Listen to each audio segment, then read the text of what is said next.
बहुत बोल रहा जो है। 780 वॉइस ओवर्स है तो उसमें बहुत कुछ बोलता है और इतना कुछ कह देता है कि आपको 3-4 सीजन्स का एक साथ आपको स्टोरी में मिल जाएगा।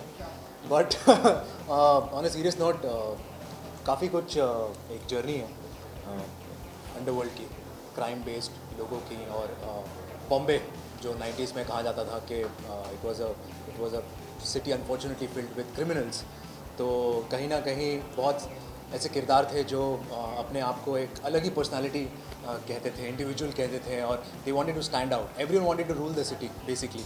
एंड कहीं ना कहीं हमने उसी की कोशिश की है कि कुछ इंस्पायर्ड कैरेक्टर्स लिए हैं और we tried justifying the characters and we tried being ourselves into that era. And it was very interesting क्योंकि कहीं ना कहीं वहाँ जो एक कलरफुल दौर था और ऐसे आप कह ही नहीं सकते थे कि एक लाइफ इतना कुछ आप जी सकते हो, इतने सारे चीज़ें आप कर सकते हो एक ही ज़िंदगी में, वो इन लोगों ने की। तो दैट वाज बहुत कुछ किया, कमेंडेबल। मतलब जो हमें करवाया उसके हिसाब से हाँ। कि इतना कुछ किया है। और बहुत क्या बोलते, अंदाज़े बयां ही अलग था उस टाइम का। वो एक एरा ऐसा था, वो बोलते वाइल्ड वाइल्ड वेस्ट था वो हिंदुस्तान का उस वक्त। बॉम्बे में, मुंबई का स्पेशली, तब बॉम्बे भी था, हमने तो बॉम्बे बोला। तो वो बहुत एक अलग तरीका था लोगों का लाइफ जीने का, उनका सोचने का।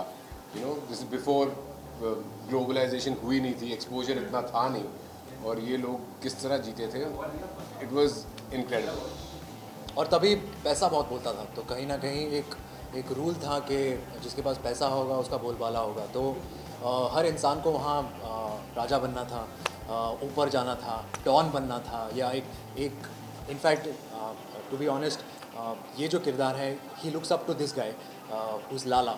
And In real life also, in real life you could see that I'm very black, yeah, I just want to anyway, so yeah, कहीं ना कहीं he looks up to him and he just wants to make sure that he's been appreciated, और उसके अंदर काम करके वो इतना कुछ सीखे कि कहीं ना कहीं उसको अपनी एक पहचान भी मिले, अपनी एक आइडेंटिटी मिले। मतलब ये वो टाइम था जब लोगों ने पैसा कमाना, मतलब जो एक टाइम था जब ज़्यादा पैसा कमाने का सोचा लोगों ने। पहली बार ऐसा हुआ है हिंदुस्तान में, आई थिंक, कि लोगों की जो चाह थी पैसा कमाने की वो बहुत बढ़ गई।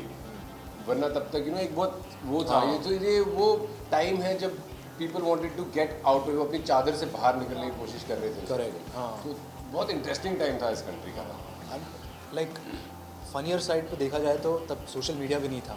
तब एक आउटलुक नहीं था कि एक कॉमन मैन पैसे कैसे कमा सकता है, खुश कैसे हो सकता है। तो तब 90s के दौर पे खुशी मतलब अगर आपके पास पैसा है तो आप खुश हो, अगर आप टॉप पे जा रहे हो, अगर आप कमा रहे हो अच्छा, तो आपकी खुशी पैसों को लेकर कंपेयर होती। तो चीज़ों को लेकर, पैसे से तुम्हें क्या मिल रहा था, हाँ, बहुत अलग ही टाइम था। जी एक्चुअली उनको लेकर रेफरेंस भी है, और इनफैक्ट कहीं ना कहीं एक सीन भी है जहाँ पर ये संजय दत्त के बहुत बड़े फ़ैन हैं और वो उनको एडमायर कर रहे हैं, उनसे इंस्पिरेशन ले रहे हैं, उनकी तरह देखने की कोशिश कर रहे हैं। तो ये लुक भी उनसे ही इंस्पायर्ड है। और 90s का जहाँ भी देखो आप, वहाँ पर हमेशा एक स्टाइल था, हमेशा अपना एक पर्सोना था, फ्लोइंग। सो या अच्छा किरदार था इनफैक्ट। और अभी पता चलता है कि इतना डिफिकल्ट है बालों को मेंटेन करना। तो 7 महीने मैंने बाल नहीं काटे थे 7 महीने was the longest time in my life I have ever done that. But yeah it was a good journey.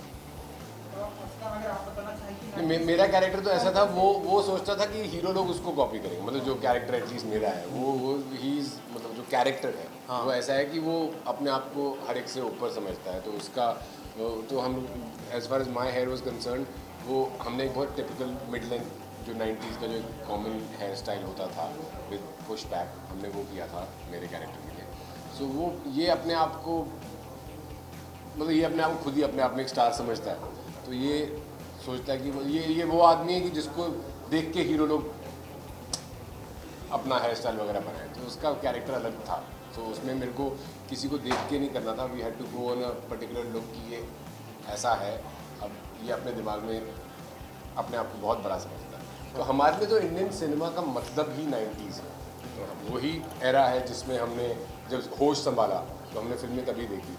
तो दत्त साहब थे, शाहरुख सर थे, सलमान भाई थे, ये सारे एक्टर्स उस वक्त उभर के आए और हम इनको ही देख देख के स्क्रीन पे सनी देओल साहब थे, मैं एक फिल्म देखने गया था, क्या नाम था उसका, जोर थी या जिद्द थी शायद, उसमें वो टिकट लेते, देहरादून में पड़ता था, टिकट लेते मेरी शर्ट फट गई थी, ऐसा जिस बैल्कनी का टिकट, इतना पागलपन था कि, तो सारे ये सब स्टार्स थे, इनको देख देख के हम बड़े हुए। जी, कहीं ना कहीं म्यूज़िक वीडियो एक इम्पॉर्टेंट ढाल रही है फिल्म को प्रमोट करने में, और उसके अलावा भी 2000 का जो एरा था जहाँ पर इंडी पॉप कल्चर बहुत इस्टेब्लिश हुआ था, और अनफॉर्चुनेटली कहीं ना कहीं पिछले 10 सालों में वो फिल्मों में कहीं खो गया, बट अब वो वापस आ रहा है।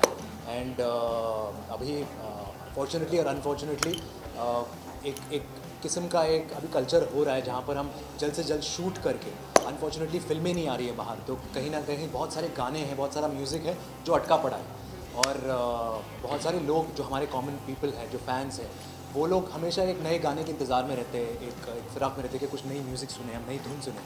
तो कहीं ना कहीं हम उनको रीच आउट करने की कोशिश करते हैं म्यूज़िक वीडियो के द्वारा, and it's going good, people are watching it and people are appreciating it.